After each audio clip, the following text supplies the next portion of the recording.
ഇന്ന് ഞാനൊരു ഗ്രീക്ക് പുരാണ കഥ പറഞ്ഞു തരാം. കാഡ്മസിൻ്റെ കഥ. അപ്പോൾ പണ്ട് മെഡിറ്ററേനിയൻ സമുദ്രത്തിൻ്റെ കിഴക്കേ തീരത്ത് ഒരു രാജ്യമുണ്ടായിരുന്നു. ആ രാജ്യത്തിൻ്റെ പേര് ഫിനീഷ്യ എന്നായിരുന്നു. അവിടുത്തെ രാജാവായ ലീനോസിൻ്റെ മകനായിരുന്നു കാഡ്മസ്. കാഡ്മസിന് 2 സഹോദരന്മാരും ഉണ്ട്, ഫീനിക്സും കീലിക്സും.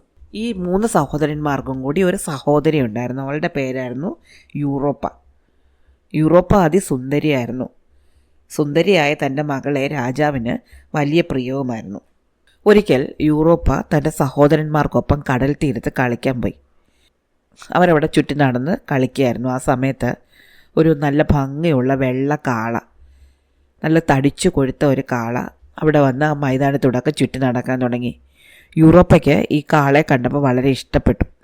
അവൾ പതുക്കെ ആ കാളയുടെ അടുത്ത് ചെന്നു. അത് പേടിച്ചങ്ങ് ഓടിപ്പോകുമെന്നാണ് അവൾ വിചാരിച്ചത്.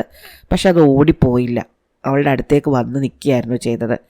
അപ്പോൾ യൂറോപ്പയ്ക്ക് ഈ കാളെ വളരെ ഇഷ്ടപ്പെട്ടു. അവൾ അതിനെ തൊട്ട് തലോടുകയൊക്കെ ചെയ്തു. കാള അപ്പോഴും പേടിച്ച് ഓടിപ്പോയില്ല. അപ്പോൾ യൂറോപ്പ അവിടെ നിന്ന് പൂക്കളൊക്കെ പറിച്ച് ഒരു മാലയൊക്കെ ഉണ്ടാക്കി ഈ കാളയുടെ കഴുത്തിൽ കൊണ്ടുവന്നിട്ടു. കാള അപ്പോൾ അവളോട് ചേർന്ന് നിന്നു. അപ്പോൾ യൂറോപ്പയ്ക്ക് ഒരു കുസൃതി തോന്നി. അവൾ കാളയുടെ പുറത്തേക്ക് ചാടിക്കയറി. കാള അവളെയും കൊണ്ട് ആ മൈതാനത്തൂടൊക്കെ ഓടാൻ തുടങ്ങി. അത് നല്ലൊരു വിനോദമായിട്ട് യൂറോപ്പയ്ക്ക് തോന്നി. അവൾ തൻ്റെ സഹോദരന്മാരെ വിളിച്ചു പറഞ്ഞു, "ദാ നോക്ക്, നല്ല രസമുണ്ട് ഈ കാളപ്പുറത്ത് കയറാൻ, നിങ്ങളും കൂടി വാ."